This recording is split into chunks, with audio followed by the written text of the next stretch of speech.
यहाँ सीमा हैदर देती रही इंटरव्यू, सोशल मीडिया पर बनाती रही नाच गाने के वीडियो।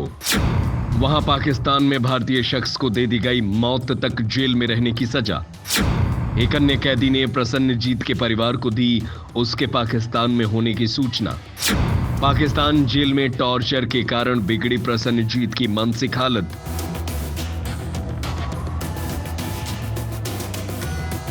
भारत और पाकिस्तान में जमीन आसमान का अंतर है। जब बात जासूसों की खातिरदारी की आए तो इस मामले में भी जमीन आसमान के अंतर वाली तस्वीर दिखाई पड़ती है। भारत में मई महीने से रह रही पाकिस्तानी महिला सीमा हैदर 2 महीने बाद गिरफ्तार हुई, लेकिन जमानत दे दी गई। उसने कहा कि वो भारत के हिंदू लड़के सचिन मीणा से नेपाल में शादी कर चुकी है। बस फिर वो धड़ल्ले से मीडिया को इंटरव्यू देती रही, हंसते हुए अपने कथित प्रेम कहानी बता रही थी। वो सोशल मीडिया पर फुल एक्टिव रही, नाच गाने की रील पोस्ट करती रही। इस बीच कई लोगों को शक हुआ कि कहीं वो जासूस तो नहीं। ऐसे कई सवाल उठे जो घुसपैठ करके आई इस पाकिस्तानी महिला को जासूस वाली कैटेगरी में खड़ा कर रहे थे। वो खुद को 5वीं पास बता रही है, लेकिन अच्छी अंग्रेजी बोल लेती है। जब उससे इसकी वजह पूछी जाती है तो कहती है कि अंग्रेजी फिल्म देख देख कर ही अंग्रेजी सीखी है। उसके पास से 4 फोन, 2 वीडियो कैसेट, 1 सिम और एक टूटा हुआ फोन बरामद हुआ। जब वो महज 5वीं पास है तो अकेली 4 बच्चों को लेकर पाकिस्तान से शारजहां, फिर नेपाल और वहां से भारत कैसे आ गई? उसने सुरक्षा अधिकारियों को आसानी से चकमा दे दिया। ये बात भी हैरान करने वाली थी। अब जब एटीएस उससे पूछताछ कर रही है तो नई जानकारी निकलकर सामने आ रही है। ये भी मालूम हुआ है कि वो दिल्ली एनसीआर के कई लड़कों के संपर्क में थी। खैर, जितने सवाल बनते हैं उनसे बार बार शक जासूसी वाले मसले पर ही जाता है। अब सीमा चाहे जो कहे, उसकी बातों से ये कतई साबित नहीं होता कि वो प्यार के लिए ही भारत आई थी। हो सकता है कि सचिन महज एक मोहरा हो, या इन 4 बच्चों के जरिए भविष्य में किसी बड़ी वारदात को अंजाम देना हो। वहीं दूसरी तरफ एक और कहानी है जिसमें मध्य प्रदेश का रहने वाला 36 साल का प्रसन्नजीत रंजारी बीते 5 साल से लापता था।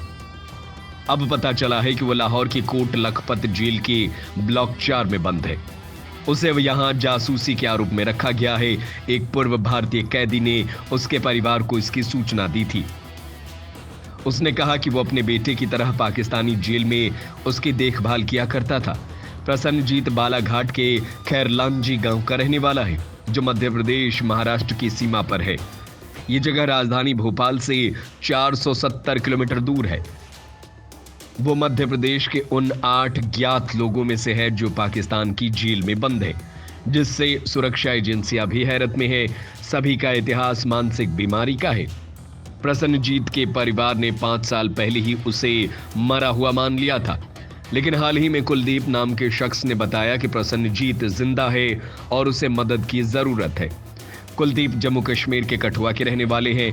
वो 29 साल बाद लाहौर जेल से रिहा हुए। उन्होंने भोपाल में रहने वाले प्रसन्नजीत के एक रिश्तेदार से संपर्क कर उसकी जानकारी दी।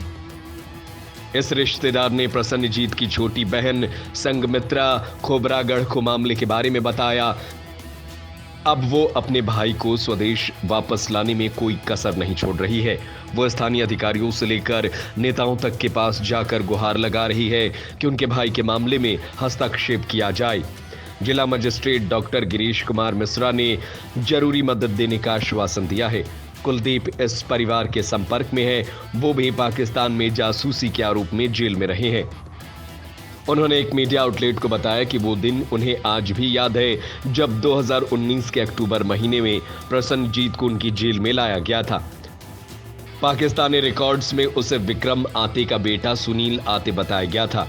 कुलदीप ने कहा, खूब टॉर्चर झेलने के कारण प्रसन्नजीत की मानसिक हालत ठीक नहीं है। मैंने उसकी देखभाल की थी। मैंने उसे कभी रूममेट नहीं माना, बल्कि अपना बेटा माना। जब मुझे गिरफ्तार किया गया था तब मेरा बेटा महज 2.5 साल का था और प्रसन्नजीत मुझे उसके जैसा ही लगा। उन्हें रिहा हुए कैदियों से प्रसन्नजीत की जानकारी मिलती रहती थी। प्रसन्नजीत की बहन कहती है कि उसका भाई मानसिक रूप से पूरी तरह ठीक था। उसने जबलपुर यूनिवर्सिटी से फार्मेसी में ग्रेजुएशन किया।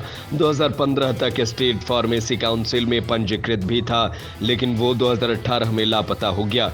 कहीं नहीं मिला तो परिवार ने मरा हुआ समझ लिया। भाई के बारे में पता चलते ही संघमित्रा ने उसे चिट्ठी भेजने का सोचा, मगर कुलदीप ने बताया कि पाकिस्तानी जेल में चिट्ठियां भेजने की इजाजत नहीं है। कुलदीप को वाघा बॉर्डर से 20 दिसंबर 2021 को वापस भेजा गया था।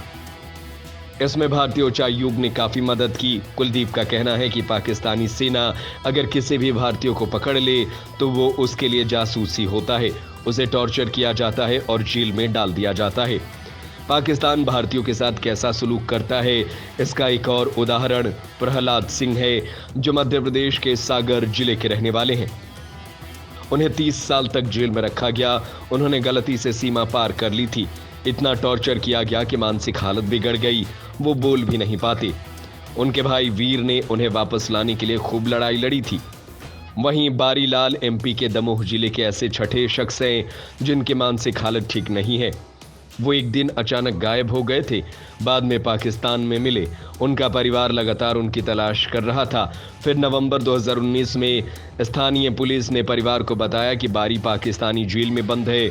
उनकी गिरफ्तारी आधिकारिक तौर पर रिकॉर्ड किए जाने से पहले वो 2 साल तक पाकिस्तान की हिरासत में थे।